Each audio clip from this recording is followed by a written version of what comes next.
Hi, this is Charlie from Short Block Charlie's. I used to race speedway bikes back in the 1980s. This bike's a 1985, so it's 40 years old or whatever. This particular bike is a 4-valve Jawa. It's they call it, the series is a 914. As you look at the bike, you can see there's no brakes on it. This doesn't have a transmission. It's just all you use is your clutch here to get your engagement. The bike runs on alcohol.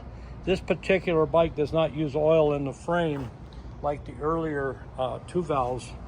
Back in the old days, the oil would run through them, and then we would spit it on the ground or use a catch can for it. It's 500 cc's. It runs on alcohol, and then it runs a castor-based oil on it. These are used for short track racing. The wheel on this it's got a 22-inch on the rear and a 23 on the front. I got to tell you a story. I'm from Montana originally, and back in the 80s, I don't know if you remember, Steve Martin had a deal that was called "I'm a Wild and Crazy Kind of Guy," and anyway, that was the big thing back then. I thought if I ever won a race, that I would go across the finish line and try to imitate Steve Martin and do "I'm a wild and crazy kind of guy."